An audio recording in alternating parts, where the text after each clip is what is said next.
The argument that the alt-right likes to bring up is that white people are nation builders, that everywhere they go, they introduce society, and that wherever white people go, they bring civility and they bring proper law and order to a place, and they bring order to the place.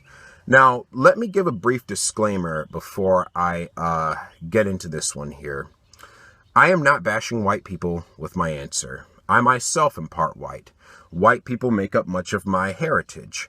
I have Irish blood, and according to genealogical records that I have looked up, I have strong evidence to suggest that I am also part British and part French.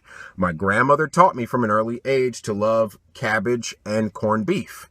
And I bet you a lot of you out there don't even know what scrapple is. But the reason why I bring this up is to let you know that without white people, I would not exist because they are part of my ethnic heritage. So what I say now is not coming from the standpoint of someone who is bashing white people or who hates white people. That is not where I'm coming from when I say this. But here's the thing. If you are going to give white people credit for society, then you must also give white people blame for when society goes wrong. You must balance that out equally. Consider this.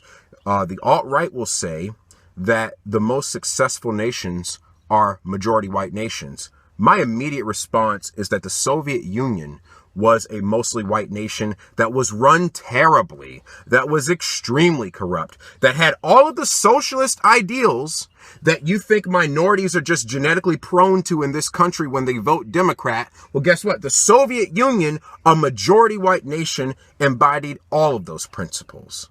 So if you're going to point the finger at other races, you must also point the finger at your own color and admit when your group does wrong as well. How about socialist Germany, where they were basically committing genocide and attacking other nations for no reason? Does anyone think about that?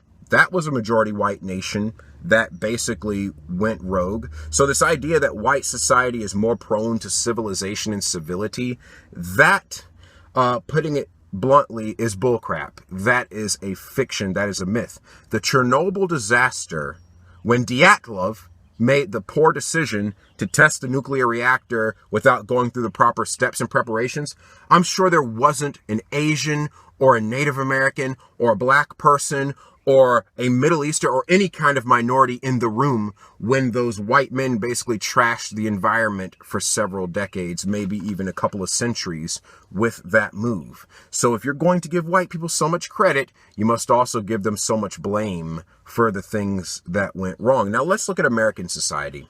Let's look at the elements that are trying to destroy our Constitution. You have leftist, white, college-educated women, social justice warriors that are on college campuses that are bashing Christians, bashing conservatives, bashing men, bashing the Constitution. A lot of that is spearheaded by white people, folks. So this whole idea that minorities are just inherently the problem, I believe that a lot of the problem also lies with these whites that have leftist ideals. You know why? Because the problem is not white people. The problem is leftism. And that is a disease that knows no color. It infects everyone who lets themselves be subject to it. So that's the lesson here, folks. Think about one of the most anti-Christian, most anti-human sentiments ever to come about: Darwinism. Charles Darwin, a white man, popularized the notion that human beings were not created in the image and likeness of God, but rather that human beings are animals. Do you know how many atrocities, how much manslaughter, how much murder, how much genocide, how much extermination, how much evil has come out of that philosophy? Don't believe me? Look up Margaret Sanger and Planned Parenthood. You got to do some homework. But Charles Darwin was a white man, and he probably has his ideology probably has almost as much blood on its hands as Mao Zedong's. Which brings me to my other point. A lot of them like to say that, well, the only ones superior to the white man are the Chinese. Oh yeah, well, go live in communist China. I'm sure that's a very pleasant place to live, but let's move on here.